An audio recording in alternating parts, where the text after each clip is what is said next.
स्त्री और पुरुषों को पराये स्त्री और पुरुष क्यों अच्छे लगते हैं। एक समय की बात है, एक जंगल में एक आम का पेड़ था। उस आम के पेड़ के नीचे एक कुत्ता रहता था। एक दिन उसी पेड़ के पास से होकर एक साधु निकलते हुए जा रहे थे। उन्हें थोड़ी सी थकान में महसूस हुई तो वे संत जो थे उसी आम के पेड़ की छांव में बैठ गए जिसके नीचे एक कुत्ता रहता था। वही जब कुत्ते की नज़र उस साधु पर पड़ती है तो कुत्ता साधु से कहने लगता है, महाराज आप तो ज्ञानी हैं, हमको कोई ऐसा रास्ता बताओ जिससे कि शरीर पूरा होने के बाद हमें स्वर्ग की प्राप्ति हो। फिर कुत्ते की बात को सुनकर वे साधु कहने लगे, यदि तुम स्वर्ग में जाना चाहते हो तो तुम्हें 2 प्रश्नों के उत्तर खोजने होंगे। जिस दिन तुमने इन 2 प्रश्नों के उत्तर मिल जाएंगे उस दिन तुम्हारी समस्या का समाधान हो जाएगा।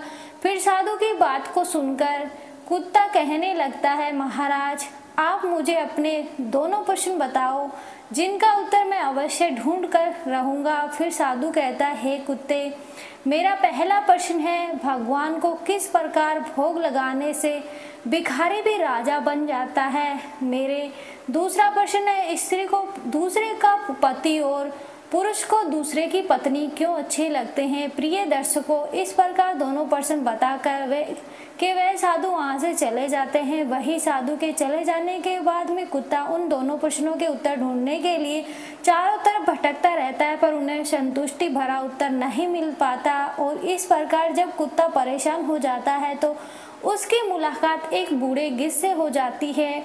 वही एक बूढ़ा गिद्ध जो था कुत्ते से कहता है कि तुम शंकर भगवान के पास जाओ, तुम शिव जी के पास जाओ, वही तुम्हारी समस्या का समाधान कर सकते हैं। प्रिय दर्शकों, इस प्रकार कुत्ते बूढ़े गिद्ध की बात सुनकर भगवान शिव के पास जाता है तो क्या देखता है कि एक जंगल में भगवान शिव और पार्वती विचरण कर रहे थे। फिर तो कुत्ता भगवान शिव के पास जाकर उन्हें अपनी समस्या बताता है तो कुत्ते की बात को सुनकर भगवान शिव और माता पार्वती वहीं जंगल में एक शिला पर बैठ जाते हैं और कुत्ते से कहते हैं कि मैं तुम्हें एक छोटी सी कहानी सुनाता हूँ। इस कहानी को बड़े ही चाव से तुम सुनना। यदि तुमने इस कहानी को पूरे मन से सुना तो निश्चित ही तुम्हें तुम्हारे दोनों प्रश्नों के उत्तर मिल जाएंगे। फिर कुत्ता कहता है, प्रभु मैं आपको वचन देता हूँ कि जब तक आप कहानी सुनाओगे मैं कहानी को पूरे मन से सुनूंगा। आप कहानी को शुरू कीजिए। भगवान शिव कहते हैं, हे श्वान, एक गांव के बाहर विष्णु भगवान का एक छोटा सा मंदिर था जिसमें एक वृद्ध पुजारी रहते थे। एक दिन एक गरीब माँ अपने नन्हे से बालक को मंदिर के द्वार पर छोड़कर चली गई। वही बहुत खोजने पर भी पुजारी को बालक के परिवार का कुछ नहीं पता चला।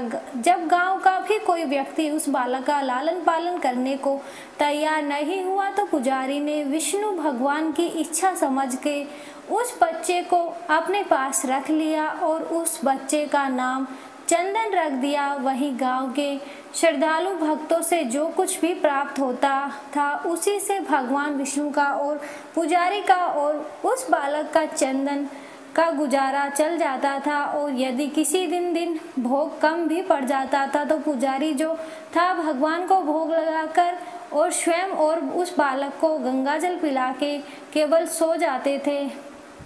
वहीं धीरे धीरे चंदन बड़ा होने लगा और अब वह पुजारी के कामों में हाथ बटाने लगा। वृद्ध पुजारी के थके हाथों को वह अपने कुछ आराम मिलने लगा। इसलिए पुजारी ने अब चंदन को मंदिर की सफाई, भगवान की पूजा और उनको भोग लगाने और उनकी आरती करने की विधि अच्छी प्रकार से समझा दी। और स्वयं पुजारी जो थे भगवान विष्णु के नाम जाप और संकीर्तन में अपना समय व्यतीत करने लगे। वहीं एक दिन भगवान विष्णु ने मंगलकारी नाम का जप करते हुए उन पुजारी के प्राण छूट गए। जब पुजारी की मृत्यु हो जाने के बाद में वह चंदन नामक बालक जो था उसका संसार में भगवान विष्णु के अलावा कोई दूसरा सहारा नहीं रहा, क्योंकि उस बच्चे को पुजारी ने ही पाला था। वही पुजारी के मरने से पहले उस चंदन को 3 बातें बताई थी। पहली बात, हम हमेशा विष्णु भगवान को ताजी गर्म रसोई का ही भोग लगाना। दूसरी बात, भगवान को भोग लगाए बिना स्वयं कुछ भी नहीं खाना। तीसरी बात, विष्णु भगवान पर विश्वास रखकर कभी भी किसी भी वस्तु का संग्रह नहीं करना, बासी भोजन का भी नहीं। वहीं उस चंदन नामक व्यक्ति को पुजारी की तीनों बातें ठीक से याद थी और वह चंदन उन तीनों ही बातों का बड़े ही ध्यान से पालन करता था। यदि कोई भक्त पहले से बना भोजन या मिठाई मंदिर में दे जाता तो बालक चंदन जो था उसे गरीबों में बांट देता था। बड़ी ताजी रसोई बनाकर ही भगवान विष्णु को भोग लगाता था। उसके बाद ही स्वयं प्रसाद ग्रहण करता था और यदि फिर भी बच जाता तो उसे बांट देता था। भगवान शिव कहते, हे देवी तोते, यदि रसोई बनाने को सामग्री नहीं होती तो भगवान विष्णु और वह बालक चंदन दोनों गंगा जल पीकर रह जाते थे। एक दिन बरसात का मौसम आया और 3-4 दिन तक मूसलाधार बरसात होने से मंदिर में एक भी भक्त नहीं आया। वहीं चंदन अपने विष्णु भगवान को गंगा जल ही भोग में लगा रहा था और उसी ही स्वयं पी रहा कर समय गुजार रहा था। उधर भगवान विष्णु उस बालक चंदन की भक्ति और सहन शक्ति की परीक्षा लेते रहे, किंतु आखिर में अपने भक्त बालक को भूख से तड़पते देखकर भगवान विष्णु से रहा नहीं गया। वह विष्णु जो थे सेठ के नौकर का रूप धारण कर हाथ में भोजन सामग्री की पोटली लेकर बरसात में भीगते हुए मंदिर के द्वार पर जा पहुंचे और उसी प्रकार विष्णु के मंदिर पर आवाज लगाकर उस चंदन को बुलाया और उसके हाथ में पोटली देते हुए कहा, यह कच्चा राशन सीधे के रूप में सेठ जी ने तुम्हारे पास भेजा है। इसे रसोई बनाओ, भोग लगाओ और स्वयं भी प्रसाद पाओ। मैं केवल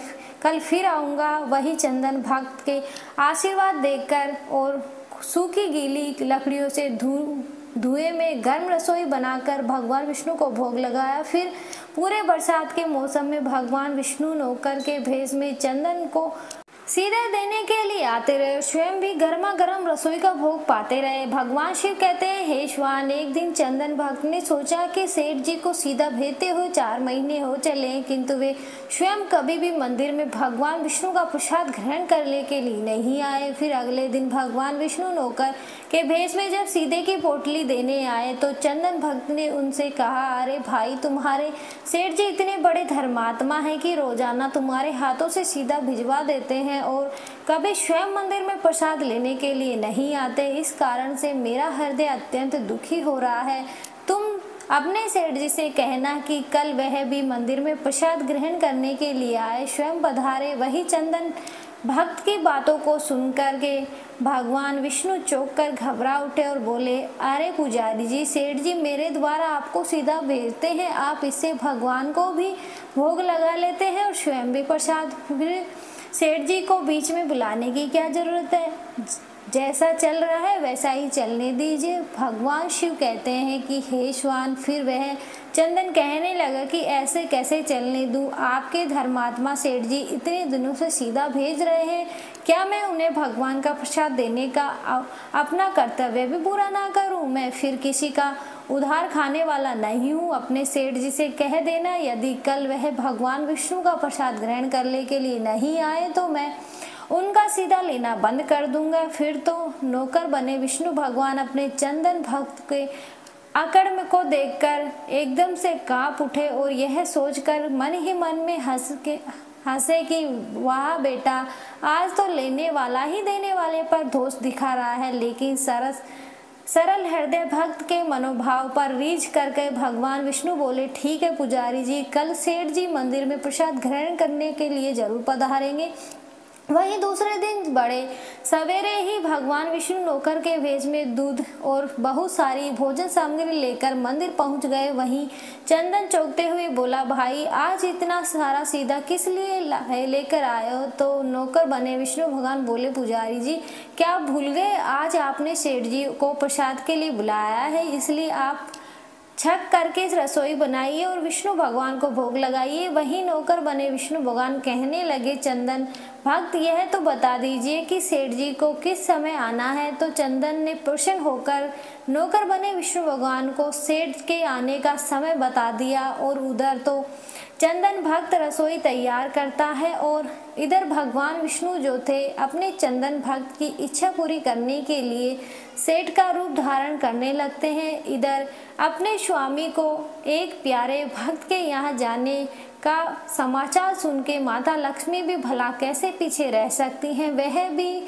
विष्णु भगवान की आज्ञा का पाकर सेठानी का रूप धारण करने में जुट जाती है। विष्णु भगवान एक मखमल का सुंदर कुर्ता धारण किया और ऊपर से एक सुंदर रंग बिरंगी पगड़ी बांध ली और अपने पैरों में रेशमी जूतियां धारण कर ली। और उधर लक्ष्मी ने अपनी पतिदेव के नगर में बनी हुई सुंदर बनारसी साड़ी निकालकर पहनी, जिसका रंग सेठ बने विष्णु के कुर्ते से मेल खा रहा था। लक्ष्मी के सोने चांदी हीरे के जवाहरात हुए आभूषण धारण कर लिए, पैरों में सुंदर चरण पादुकाएं नारू होकर एक दूसरे को निहारते ही रह गए, क्योंकि दोनों एक दूसरे को देख करके निहाल हुए जा रहे थे। इससे पहले उन्होंने कभी एक दूसरे का ऐसा सुंदर रूप नहीं देखा था। भगवान विष्णु कहते हैं, हे श्वान, जब भगवान विष्णु को लक्ष्मी सेठानी का रूप धारण करके अपने भक्त के यहाँ दावत उठाने चले तो ऋषि मुनि देवता देवगण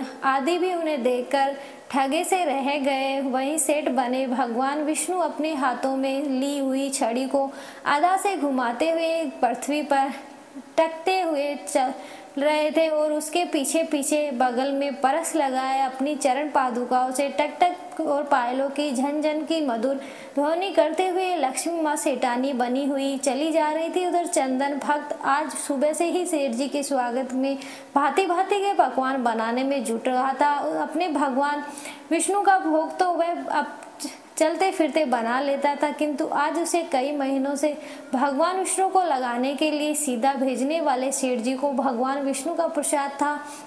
इसलिए उस चंदन भक्त ने रसोई बनाने में अपनी सारी पाक कला झोंक डाली थी, जिससे जो भी व्यंजन बने वह सुंदर और स्वादिष्ट हो। वहीं से सेठ जी के द्वारा भेजे हुए चावल धोकर चंदन भक्त ने खीर बनाई, उसे धीमी आंच में पकाकर गाढ़ा किया और उसमें सेठ जी के द्वारा भेजे हुए पिस्ते, बादाम, केसर, चिलकोजे और किशमिश डाले। वहीं मिर्च और अदरक को कूट कर उसे बाजार बेसन और गेहूं के आटे में भर भर कर मोटे मोटे मिर्चे टिक्कर बनाए। रसोई बनकर चंदन भक्त पुनः स्नान करने चले गए ताकि स्वच्छ वस्त्र पहनकर विष्णु भगवान को भोग लगा सके और उसके बाद वे सेठ जी को उनका प्रसाद करवा सके। भगवान शिव कहते हैं, हे श्वान, जब चंदन भक्त स्नान करके लौटा तो क्या देखता है कि प्रसाद ग्रहण करने के लिए स्वयं तो आए ही है, संग में अपनी सेठानी जी को भी लाए हैं। वहीं चंदन ने झट से दोनों से राम राम की उन्हें आसन देकर बिठाया और बोला कि मैं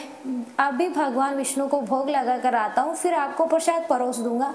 वही भावना से भूखे भगवान विष्णु के भूख सहन नहीं हो पा रही थी, इसलिए वह बोले, पुजारी जी एक काम करो, भगवान को जल्दी से भोग लगाइए, मुझे भूख सहन नहीं होती। फिर तो सेठ बने विष्णु की बात को सुनकर चंदन भक्त बोला, देखो सेठ जी, भूख तो मुझे भी बड़े जोर से लग रही है, किंतु मैं अपनी भूख के कारण भगवान को भोग लगाना नहीं भूला। यदि दुनिया के सारे लोग इसी तरह अपनी भूख के लिए भगवान को भोग लगाना भूल जाएं तो भगवान तो भूखे मर जाएंगे। वही सेठ बने विष्णु भगवान एक पत्तल उठाते हुए बोला, पुजारी जी आप भोग लगाइए, इधर मैं पत्तल परोस लेता हूँ, मुझसे भूख सहन नहीं हो पा रही है। फिर तो चंदन भक्त जो था सेठ बने विष्णु भगवान को डांटते हुए बोला, सेठ जी, भगवान के काम में ना तो जल्दबाजी चलती है और ना ही कंजूसी चलती, इसलिए चुपचाप इंतजार करो। मैं जब तक भगवान विष्णु को भोग नहीं लगा लेता आप रसोई के पास भी नहीं भटक सकते, चुपचाप उधर बैठ जाइए और ओम नमो भगवते वासुदेवाय का जाप करते रहिए, मैं अभी आता हूँ, फिर आपको पेट भर के भोजन कराता हूँ। वही सेठ बने भगवान विष्णु को डांट खाकर चुपचाप अपने आसन पर बैठ गए। वहीं सेठानी बनी लक्ष्मी जी उनकी यह दशा देख कर के बड़ी मुश्किल से अपनी हंसी रोक पा रही थी, लेकिन जैसे ही चंदन भक्त पत्तल में सामग्री लेकर भगवान विष्णु को भोग लगाने मंदिर में गया, उधर विष्णु भगवान लक्ष्मी जी को मौन रहने को संकेत करते हुए चुपके चुपके पैर रखते हुए रसोई में पहुंच गए। उन्होंने एक एक व्यंजन उठाकर चखना शुरू कर दिया। वहीं विष्णु भगवान को प्रसाद को चखा तो भौचक्के रह गए, क्योंकि खीर में चीनी की जगह नमक भरा हुआ था और सब्जियों में चीनी भरी हुई थी। वहीं जैसे ही भगवान विष्णु ने रोटी का एक कोरा तोड़ा कर मुंह में लिया तो वह सी करते हुए, क्योंकि रोटी में मिर्चें भरी हुई थी। वहीं भगवान विष्णु शीशी करते हुए उल्टे पैर भाग गए और अपने आसन पर जा बैठे। वहीं लक्ष्मी जी जो थी अपने स्वामी की ऐसी हालत देखकर खिलखिलाकर हंस पड़ी। इससे पहले ही भगवान विष्णु लक्ष्मी के सामने कुछ सफाई दे पाते, चंदन भक्त ओम नमो भगवते वासुदेव का एक मंत्र जप करते हुए रसोई में पहुंचा और उसने भोग को रसोई में मिलाकर उसे पवित्र बना डाला और फिर से सेठ जी के सामने पत्तल परोस करके हाथ जोड़कर बोला, सेठ जी मैंने भगवान को भोग लगा दिया है, आप जी भरकर प्रसाद पाइए। वही विष्णु तो अभी अभी भक्त की भक्ति से जोरदार अपने हाथों से बनी हुई रसोई चख चुके थे। अंत में उसे ग्रहण की बात सुनते ही उनके पसीने छूटने लगे। कभी भगवान विष्णु चंदन का तो लक्ष्मी का मुख देखने लगते। वही चंदन भक्त को सेठ जी की ढीली बर्दाश्त नहीं होती और वह कहता है, सेठ जी क्या हो गया आपको? अभी अभी तो आप कितना उतावले हो रहे थे, आपको बहुत तेज भूख लग रही थी, पर अब आप खाने में इतनी देरी क्यों कर रहे हैं? आप जल्दी से प्रसाद ग्रहण करो, तभी तो माताजी भी प्रसाद ग्रहण करेंगी और उसके बाद में फिर मैं प्रसाद पाऊंगा। वही चंदन की ललाट को सुनकर विष्णु भगवान ने चुपचाप खीर का कुल्हड़ उठाया और सारी नमकीन खीर गट गट पी गए। कुल्हड़ खाली होने के देर थी कि चंदन ने उसे झट से भर दिया। अपने प्रिय भक्त के हाथों परोसे हुए भोग में भगवान को आज दुगना स्वाद आने लगा। चंदन परोसता गया और भगवान विष्णु पीते गए। वहीं जगत माता लक्ष्मी भक्त और भगवान के प्रेम को देखकर मंत्र मुक्त हो रही। यही अब सारी रसोई समाप्त हो गई तो भगवान ने एक जोर की डकार ली। वही चंदन को होश आया और बोला, वाह सेठ जी वाह, मैं ही बावला था जो आज इतनी थोड़ी सी रसोई बनाई। मुझे पता होता कि आपको प्रसाद ग्रहण करने का इतना बड़ा शौक है तो मैं और ज्यादा रसोई बनाता।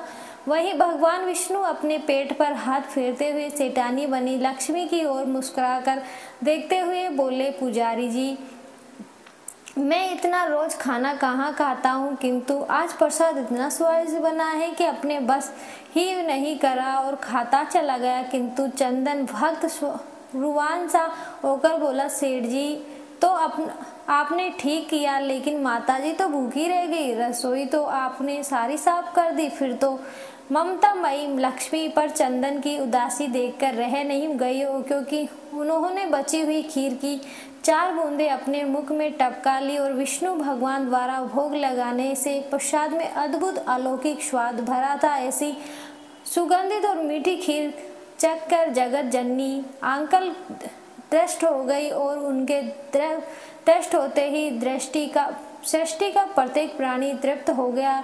फिर चंदन भक्त बोला, सेठ जी आपने और माताजी ने प्रसाद ग्रहण कर लिया है, इससे मुझे अत्यंत संतोष है। समझ लीजिए आप दोनों द्वारा प्रसाद ग्रहण करने से मेरा पेट भर गया। तो मैं वैसे भी महीने में 4 एकादशी हो जाती है, किंतु मैं भी एक दाना ले ही लेता हूँ जिससे कि भगवान विष्णु के प्रसाद का अनादर ना हो। और ऐसा कहकर के चंदन भक्त ने खीर के पात्र में लगा हुआ एक चावल का दाना उठाकर अपने कंठ में डाल लिया। वहीं चावल के एक दाने से ही उस चंदन भक्त की जन्म जन्मांतर की भूख प्यास मिट गई और समस्त वासनाओं और इच्छाओं की तृप्ति हो गई। भगवान शिव कहते हैं, हे श्वान, वही उसके ज्ञान के नेत्र खुल गए और उसने क्या देखा कि उसके सामने यानी चंदन भक्त के सामने भगवान विष्णु और जगत जननी लक्ष्मी जी आशीर्वाद की मुद्रा में मुस्कुराते हुए खड़े हैं। फिर तो भगवान विष्णु और लक्ष्मी का असली रूप देखकर चंदन भक्त दौड़कर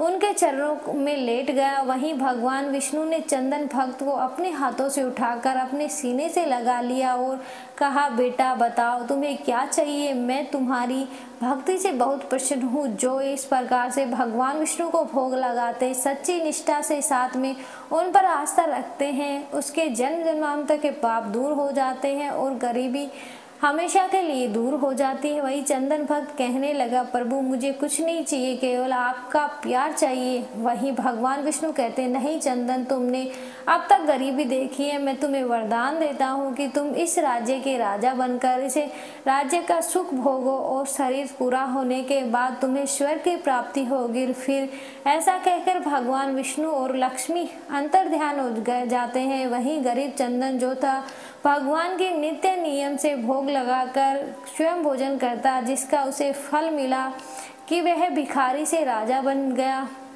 भगवान शिव कहते हैं, शिवान उसी विष्णु मंदिर में के पास एक किसान अपनी पत्नी के साथ में एक झोपड़ी बनाकर रहता था और मंदिर में जो भी स्त्री या पुरुष पूजा के लिए आते जाते थे, वह किसान मंदिर पर आने वाली स्त्रियों को घूर घूर कर देखता रहता और अपनी दृष्टि गलत रखता था।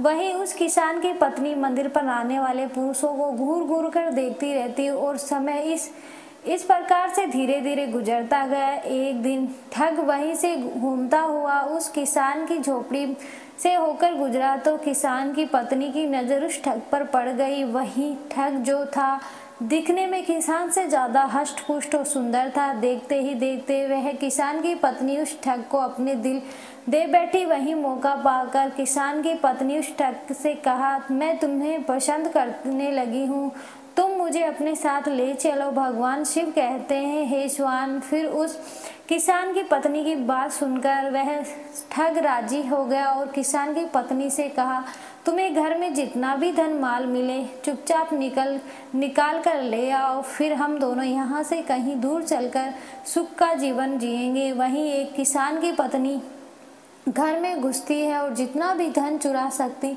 थी उतना लेकर उस ठग के पास आ जाती है और फिर वे दोनों ठग उसी किसान की पत्नी को लेकर गांव के दूर निकल जाते हैं। वहीं थोड़ी देर बाद में एक ठगनी उसी किसान की झोपड़ी से होकर गुजरती है। फिर उस किसान की नज़र उस ठगनी पर पड़ती है। वही ठगनी किसान की पत्नी से बहुत ज़्यादा सुंदर थी, इसलिए किसान उस ठगनी को अपना दिल दे बैठता है और मौका पाकर उस ठगनी से कहता है, मैंने तुम्हें जब से देखा है मुझे कुछ भी अच्छा नहीं लगता है, मैं तुमसे प्यार करने लगा हूँ। फिर ठगनी ने कहा, तो क्या चाहते हो? फिर किसान ने कहा, हम तुम कहीं दूर चलकर एक साथ सुखपूर्वक रहेंगे। भगवान शिव कहते हैं, जवान, इस प्रकार उस किसान की बात सुनकर वह ठगनी तैयार हो गई। फिर वह किसान जो भी धन माल उसके पास था उसे सबको लेकर उस ठगनी के साथ गांव के से दूर निकल जाता है। वहीं कुछ समय चलने के बाद में वह किसान की पत्नी और ठग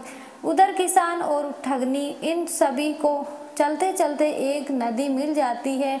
वहीं नदी के एक स्थान पर वह किसान की पत्नी और ठग बैठे जाते हैं और नदी के दूसरे स्थान पर वह किसान और ठगनी बैठ जाते हैं। वहीं ना तो किसान को अपनी पत्नी के बारे में पता था कि वह ठग के साथ चली गई है, ना ही किसान की पत्नी को किसान के बारे में पता था कि वह ठगनी के साथ चला गया। भगवान शिव कहते हैं, हे स्वान, नदी पर पहुंचने के बाद में वह ठग किसान की पत्नी से कहता है कि तुम यह गहना मुझे दे दो, मैं पहले इस गहने को नदी के पार रखा हूँ, फिर तुम्हें नदी पार कराऊंगा। वही ठग की बातों में आकर किसान की पत्नी धन उस ठग को दे देती है। वहीं वह ठग जो था धन माल लेकर उस किसान की पत्नी को उसी नदी में धकेल देता है, धन माल लेकर वहाँ से चला जाता है। वहीं दूसरी तरफ ठगनी जो थी उस किसान को से माल लेकर उसे किसान को नदी में धोखे से धक्का दे देती है और माल लेकर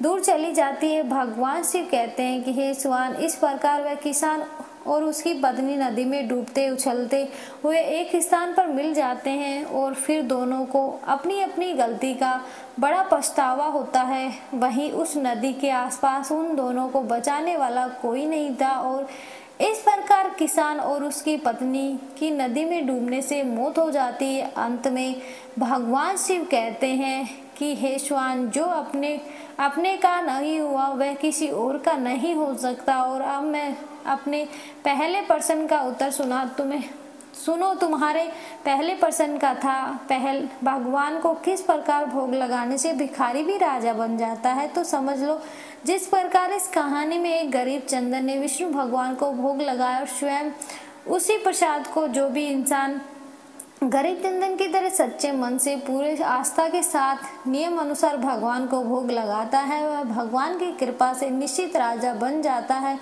जिस प्रकार से वह गरीब चंदन एक राजा बन गया, इसीलिए हर इंसान को रोजाना सच्चे मन से नियम अनुसार भगवान को भोग रोजाना लगाना चाहिए, उसके बाद ही स्वयं भोजन ग्रहण करना चाहिए। यदि जो भी इंसान ऐसा करता है तो निश्चित ही लक्ष्मी जी उस पर कृपा होती है, प्रसन्न होती है और ऐसा व्यक्ति भिखारी होकर भी राजा बन जाता है। भगवान शिव आगे कहते हैं, स्वान अब तुम्हें अपने दूसरे प्रश्न का उत्तर सुनो।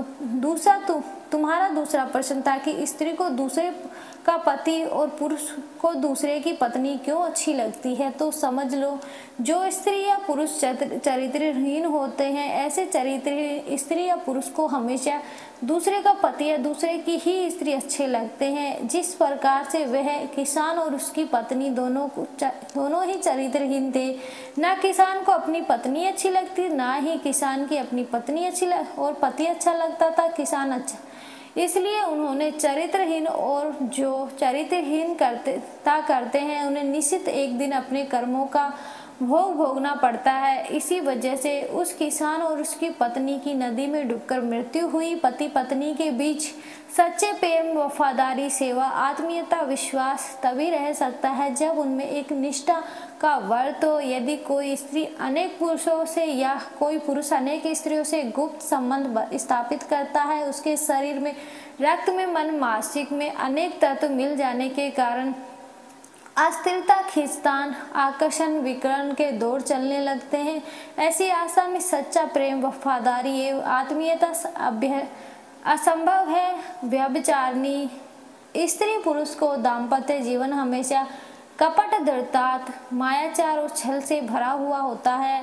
वह अवसर पड़ने पर अपने साथी का ही धोखा देते हैं। इसलिए जो चरित्रहीन स्त्री होती है उसे कभी अपने पति अच्छा नहीं लगता और जो चरित्रहीन पुरुष होता है उसे कभी अपनी स्त्री अच्छी नहीं लगती और ऐसे स्त्री पुरुष को अंत समय में नरक में जाना पड़ता है। इसलिए हमेशा सद्मार्ग पर चलने के लिए हर स्त्री पुरुष को चरित्रवान होना चाहिए, तभी भगवान की कृपा के पात्र बन सकते हैं। प्रिय दर्शकों, इस प्रकार भगवान शिव की द्वारा कहानी सुनाने के बाद में कुत्ते को मन पूरी तरह से संतुष्ट हो जाता है और वह वहां से भगवान विष्णु को प्रणाम करके वहां से चल जाता है और समय आने पर उसको स्वर्ग की प्राप्ति होती है, क्योंकि कुत्ता एक दूसरे से बहुत प्यार करता था, एक दिन के अलावा कभी किसी को और देखते नहीं थे।